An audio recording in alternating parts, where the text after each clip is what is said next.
Welcome back to our channel mother and child world Jeeni എന്ന് പറഞ്ഞ നമ്മുടെ സ്വന്തം ഫാമിലിയുടെ പുതിയൊരു എപ്പിസോഡിലേക്ക് എല്ലാവർക്കും വീണ്ടും ഹൃദയം നിറഞ്ഞ സ്വാഗതം. IVF ചെയ്യുന്ന നിങ്ങൾ ഓരോരുത്തർക്കും വളരെ യൂസ്ഫുൾ ആയിട്ടുള്ള ഒരു വീഡിയോയുമായിട്ടാണ് ഇന്ന് ഞാൻ നിങ്ങളുടെ മുമ്പിൽ എത്തിയിരിക്കുന്നത്. ടോപ്പിക് എന്താണെന്ന് പറഞ്ഞാൽ നിങ്ങളുടെ തന്നെ കുറച്ച് ഡൗട്ട് ക്ലിയറൻസ് ആണ്. നിങ്ങൾ IVF ട്രീറ്റ്മെന്റ് പ്ലാൻ ചെയ്യുന്നവരാണെങ്കിലോ IVF ട്രീറ്റ്മെന്റിലോട്ട് കടന്നിട്ടുള്ളവരാണെങ്കിലോ IVF എംബ്രിയോ ട്രാൻസ്ഫറിന് ശേഷം റിസൾട്ടിനായിട്ട് വെയിറ്റ് ചെയ്യുന്നവരാണെങ്കിലോ നിങ്ങൾ ഈ വീഡിയോ കണ്ടിന്യൂ കാണുക. കാരണം നിങ്ങളിൽ ഒരുപാട് പേരുടെ ഡൗട്ട് നമ്മൾ ഇന്ന് ഈ വീഡിയോയിൽ ക്ലിയർ ചെയ്തിട്ടുണ്ട്. IVF ട്രീറ്റ്മെന്റിലോട്ട് എൻ്റർ ആകുമ്പോൾ തന്നെ ഒരുപാട് പേടിയും ടെൻഷനും ഒക്കെ ഒരുപാട് പേർക്ക് കാണും, ഒരുപാട് ഡൗട്ടും കാണും. അപ്പോൾ നിങ്ങളുടെ ആ ഡൗട്ട്സ് എല്ലാം നമുക്ക് 1 by 1 ആയിട്ട് സോൾവ് ചെയ്യാം. അപ്പോൾ തുടർന്ന് നിങ്ങൾ ഈ വീഡിയോ കണ്ടു നോക്കുക. ഈ വീഡിയോ നിങ്ങൾക്ക് യൂസ്ഫുൾ ആയിട്ടുണ്ടെങ്കിൽ എന്തായാലും നിങ്ങൾ താഴെ കമന്റ് ചെയ്യുക. അതുപോലെ നിങ്ങൾക്കുള്ള ഡൗട്ട്സും നിങ്ങൾ താഴെ കമന്റ് ചെയ്യുക. ഡീറ്റെയിൽ ആയിട്ടുള്ള വീഡിയോയിലോട്ട് പോകുന്നതിന് മുമ്പായിട്ട് നിങ്ങളിൽ ആരെങ്കിലും നമ്മുടെ ഈ ചാനൽ ആദ്യമായിട്ടാണ് കാണുന്നതെങ്കിൽ ചാനലിലേക്ക് സ്വാഗതം. എൻ്റെ പേര് ജെനി. നിങ്ങൾ നമ്മുടെ ചാനലിൽ ഷെയർ ചെയ്തിരിക്കുന്ന വീഡിയോസൊക്കെ ഒന്ന് കണ്ടു നോക്കുക. നിങ്ങൾക്ക് വീഡിയോസൊക്കെ ഇഷ്ടമാവുകയാണ്, യൂസ്ഫുൾ ആവുകയാണ് എങ്കിൽ നമ്മുടെ ചാനൽ കൂടി ഒന്ന് സബ്സ്ക്രൈബ് ചെയ്ത് സപ്പോർട്ട് ചെയ്യുക. സബ്സ്ക്രൈബ് ബട്ടൻ്റെ തൊട്ടപ്പുറത്തുള്ള ആ ബെല്ലൈക്കൺ കൂടി ഒന്ന് പ്രസ് ചെയ്ത് അതിൽ ഓൾ എന്നുള്ള ഓപ്ഷൻ കൂടി ഒന്ന് സെലക്ട് ചെയ്ത് വെക്കാനായിട്ട് നിങ്ങൾ ആരും മറക്കരുത്. അപ്പോൾ ഒട്ടും തന്നെ ഡിലേ ഇല്ലാതെ വേഗം നമുക്ക് നമ്മുടെ ഇന്നത്തെ വീഡിയോ സ്റ്റാർട്ട് ചെയ്യാം.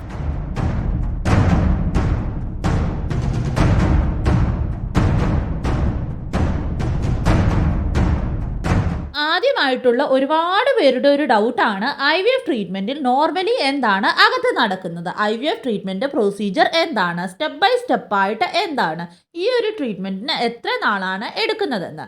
അപ്പോൾ IVFൻ്റെ ടൈം നോർമലി ഡിപ്പെൻഡ് ചെയ്യുന്നത് നിങ്ങൾക്ക് ഏത് ട്രീറ്റ്മെൻറ്റ് പ്രോട്ടോക്കോളാണ് ചെയ്യുന്നത് അതിനെ അടിസ്ഥാനപ്പെടുത്തിയാണ്. പക്ഷേ ഏറ്റവും കോമൺ ആയ ട്രീറ്റ്മെൻറ്റ് എന്താണെന്ന് ഞാൻ പറഞ്ഞുതരാം. IVF ട്രീറ്റ്മെൻറ്റ് നിങ്ങളുടെ പീരീഡ്സായി 2-ാം ദിവസമോ 3-ാം ദിവസമോ ആണ് സാധാരണയായി സ്റ്റാർട്ട് ചെയ്യുന്നത്. നിങ്ങളോട് പറഞ്ഞ ഡേറ്റിൽ നിങ്ങൾ സെൻറ്ററിൽ പോയി സ്കാൻ ചെയ്യിക്കണം. അപ്പോൾ തന്നെ നിങ്ങളുടെ കുറച്ച് ബ്ലഡ് ടെസ്റ്റ് നടത്തും. നിങ്ങളുടെ ബോഡി ആ ഒരു സൈക്കിളിന് ട്രീറ്റ്മെൻറ്റ് ചെയ്യാനായിട്ട് റെഡി ആണോ എന്നാണ് ചെക്ക് ചെയ്യുന്നത്. എല്ലാം ഓക്കെ ആണോ എന്ന് നോക്കും. ആ ഒരു ദിവസം തൊട്ട് നിങ്ങളുടെ ഇഞ്ചക്ഷൻ സ്റ്റാർട്ടാകും. 10 തൊട്ട് 12 ദിവസം വരെയൊക്കെ നോർമലി ഇഞ്ചക്ഷൻ എടുക്കേണ്ടി വരും. ചിലവർക്ക് 9 ദിവസം, ചിലവർക്ക് 10 ദിവസം, എന്നാൽ ചിലവർക്ക് 12 ദിവസം ഇഞ്ചക്ഷൻ എടുക്കേണ്ടി വരും. ഈ ഒരു 12 ദിവസത്തിൽ തന്നെ നിങ്ങളുടെ സ്കാൻ 2-ഓ 3-ഓ തവണ നടത്തി നോക്കും. നിങ്ങളുടെ ശരീരം ഈ ഇഞ്ചക്ഷനുമായിട്ട് എങ്ങനെയാണ് റെസ്പോൺസ് ചെയ്യുന്നതെന്ന് ചെക്ക് ചെയ്ത് നോക്കും. സ്കാനും ബ്ലഡ് ടെസ്റ്റും ചെയ്താണ് ചെക്ക് ചെയ്ത് നോക്കുന്നത്. സ്കാനിലും ബ്ലഡ് ടെസ്റ്റിലും റെസ്പോൺസ് നല്ലതാണ് എന്ന് കണ്ടു കഴിഞ്ഞാൽ നിങ്ങളുടെ ശരീരത്തിലെ ഓവറീസിലെ ഫോളിക്കിൾസിൽ എഗ് ഉണ്ടാകും. അത് ശരിയായ സൈസിൽ വന്നു കഴിഞ്ഞാൽ നമ്മളൊരു ഫൈനൽ ട്രിഗർ ഇഞ്ചക്ഷൻ എടുക്കും. അതിൻ്റെ 36 hours കഴിഞ്ഞ് എഗ് പിക്കപ്പിൻ്റെ പ്രൊസീജിയർ ചെയ്യും. അതിൽ ശരീരത്തിൻ്റെ അകത്തെ ഓവറീസിലെ ഫോളിക്കിൾസ് എടുത്ത് ഉണ്ടായ എഗ്ഗ് വെളിയിലെടുക്കും. ആ ഒരു ദിവസം തന്നെ നിങ്ങളുടെ ഹസ്ബൻഡ് അവരുടെ സീമൻ സാമ്പിൾ കൊടുക്കണം. ആ എഗ്ഗും സ്പോമും മിക്സ് ചെയ്താണ് IVFൻ്റെ ബാക്കി പ്രൊസീജിയർ നടക്കുന്നത്. അപ്പോൾ അത് IVF ലാബിൽ വെച്ച് എംബ്രിയോ ഫോം ആക്കും. ഒന്നുകിൽ 3-ാം ദിവസമോ അല്ലെങ്കിൽ 5-ാം ദിവസമോ ആ ഫോമായ എംബ്രിയോ നിങ്ങളുടെ യൂട്രസിനുള്ളിൽ ട്രാൻസ്ഫർ ചെയ്യും. അതാണ് എംബ്രിയോ ട്രാൻസ്ഫർ എന്ന് പറയുന്നത്. എംബ്രിയോ ട്രാൻസ്ഫറിൻ്റെ 10 തൊട്ട് 14 ദിവസം കഴിഞ്ഞാണ് നിങ്ങളുടെ ബീറ്റ HCG ടെസ്റ്റ് ചെയ്ത് നോക്കേണ്ടത്. അപ്പോൾ ഞാനൊരു കൺക്ലൂഷൻ പോലെ ഒന്നുകൂടെ പറയാം. പീരീഡ്സിൻ്റെ 2-ാം ദിവസമോ 3-ാം ദിവസമോ ഇഞ്ചക്ഷൻ സ്റ്റാർട്ട് ചെയ്ത് 10 തൊട്ട് 12 ദിവസം എടുക്കണം. അത് കഴിഞ്ഞ് ട്രിഗർ ഇഞ്ചക്ഷൻ കഴിഞ്ഞ് 36 മണിക്കൂർ ആകുമ്പോൾ നിങ്ങളുടെ എഗ് പിക്കപ്പ് ചെയ്യും. പിന്നെ അതേ ദിവസം തന്നെ ആ എഗ്ഗും സ്പോമും IVF ലാബിൽ ഫെർട്ടിലൈസ് ചെയ്യിപ്പിച്ച് എംബ്രിയോ ആക്കി എംബ്രിയോ ട്രാൻസ്ഫർ ചെയ്യും. അപ്പോൾ ഇതൊക്കെയാണ് IVFൻ്റെ പ്രൊസീജിയർ സ്റ്റെപ്പ് ബൈ സ്റ്റെപ്പ് ആയിട്ട്. അപ്പോൾ നിങ്ങളുടെ 2-ാം ദിവസം തൊട്ടാണ് ട്രീറ്റ്മെൻറ്റ് സ്റ്റാർട്ട് ചെയ്തതെങ്കിൽ 20 തൊട്ട് 22 ദിവസം വരെ എടുത്താണ് ട്രീറ്റ്മെൻറ്റ് തീരുന്നത്. പിന്നെയാണ് നിങ്ങളുടെ പ്രഗ്നൻസി ടെസ്റ്റ് ചെയ്ത് നോക്കേണ്ടത്. പ്രഗ്നൻസി ടെസ്റ്റ് എന്ന് പറഞ്ഞാൽ ബീറ്റ HCG ടെസ്റ്റ് ചെയ്ത് നോക്കണം. ബീറ്റ HCGയെ പറ്റി നമ്മൾ ഡീറ്റെയിൽ ആയിട്ട് ഡെഡിക്കേറ്റഡ് വീഡിയോ ഇന്നലെ ചെയ്തിട്ടുണ്ട്. അപ്പോൾ ആ വീഡിയോ നിങ്ങൾ കണ്ടില്ല എങ്കിൽ ഒന്ന് കണ്ടു നോക്കുക. ബീറ്റ HCGയെ പറ്റിയിട്ടുള്ള നിങ്ങളുടെ എല്ലാ ഡൗട്ട്സും ആ വീഡിയോ കാണുന്നതിലൂടെ നിങ്ങൾക്ക് ക്ലിയർ ആകും. ഇനി ഒരു പ്രൊസീജിയർ കൂടിയുണ്ട് IVFൽ, അതായത് frozen embryo transfer. Frozen embryo എന്ന് പറഞ്ഞാൽ നമ്മൾ ഫോം ആക്കിയ എംബ്രിയോ ഫ്രീസ് ചെയ്ത് വെക്കും. ആ ഫ്രോസൺ എംബ്രിയോ ട്രാൻസ്ഫർ ചെയ്യുന്നതിനെയാണ് ഫ്രോസൺ എംബ്രിയോ ട്രാൻസ്ഫർ എന്ന് പറയുന്നത്. ഇത് എങ്ങനെയാണെന്ന് പറഞ്ഞാൽ അപ്പോഴും പീരീഡ്സിൻ്റെ 2-ാം ദിവസമോ 3-ാം ദിവസമോ IVF സെൻറ്ററിൽ പോകണം. ആ ദിവസം നിങ്ങളുടെ സ്കാൻ ചെയ്ത് നോക്കും. ഇത് ഡിപ്പെൻഡ് ചെയ്യുന്നത് ഫ്രോസൺ എംബ്രിയോ ട്രാൻസ്ഫറിൽ ഏത് പ്രോട്ടോകോൾ ആണ് യൂസ് ചെയ്യുന്നത് അതിനെ അടിസ്ഥാനപ്പെടുത്തിയാണ്. പക്ഷേ കോമൺലി യൂസ് ചെയ്യുന്നതിൽ പീരീഡ്സിൻ്റെ 2-ാം ദിവസം തൊട്ടോ 3-ാം ദിവസം തൊട്ടോ നിങ്ങളുടെ ടാബ്ലറ്റ് സ്റ്റാർട്ട് ചെയ്യും.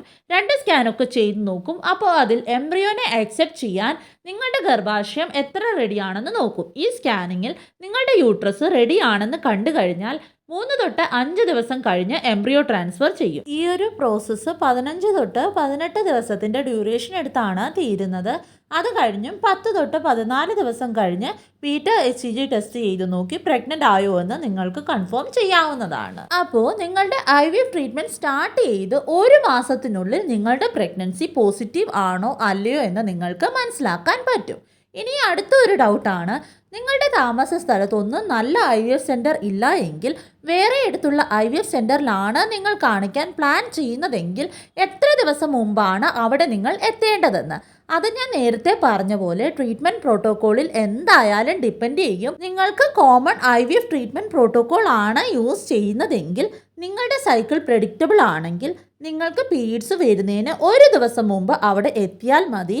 ഒരുപക്ഷെ നിങ്ങൾക്ക് റിസ്ക് എടുക്കാൻ താല്പര്യമില്ല എങ്കിൽ എന്തെങ്കിലും കാരണവശാൽ പീരീഡ്സ് നേരത്തെ വന്നെങ്കിൽ അപ്പോൾ ആ ഒരു ബുദ്ധിമുട്ട് ഒക്കെ ഒഴിവാക്കാനായിട്ട് നിങ്ങൾ 3 തൊട്ട് 4 ദിവസം നേരത്തെ എത്തുന്നതായിരിക്കും നല്ലത്. അപ്പോൾ ആ സൈക്കിളിൽ തന്നെ നിങ്ങളുടെ ട്രീറ്റ്മെൻറ്റ് സ്റ്റാർട്ട് ചെയ്യാൻ പറ്റും.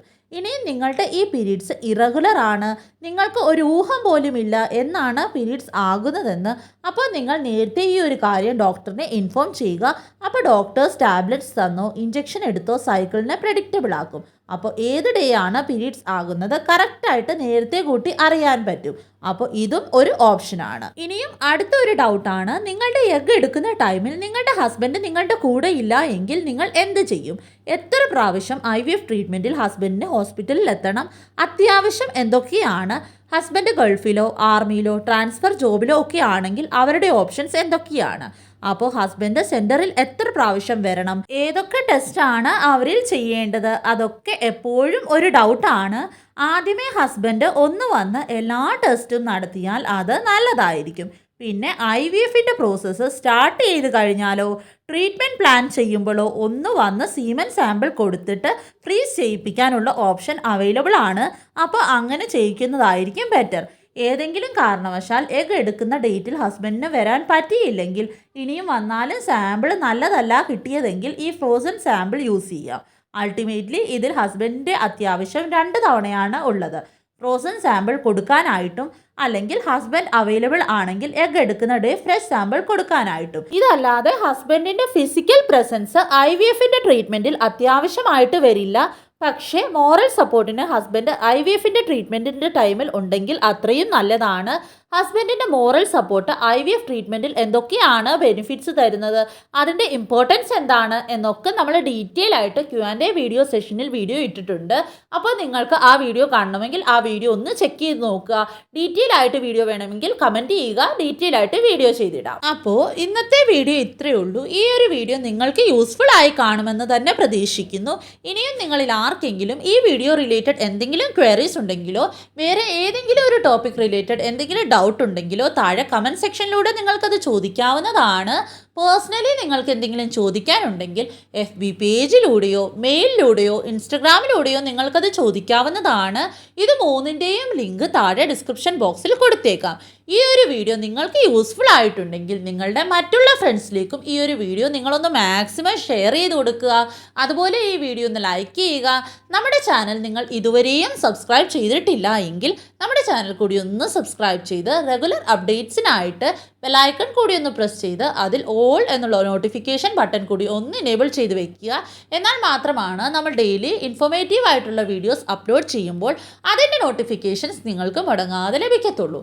അപ്പോൾ ഇനിയും അടുത്തൊരു ഇൻഫോർമേറ്റീവ് വീഡിയോയുമായിട്ട് നമുക്ക് ഉടനെ തന്നെ കാണാം. അതുവരേക്കും stay tuned. It's me Jeni signing off. Take care and good bye. God bless dears.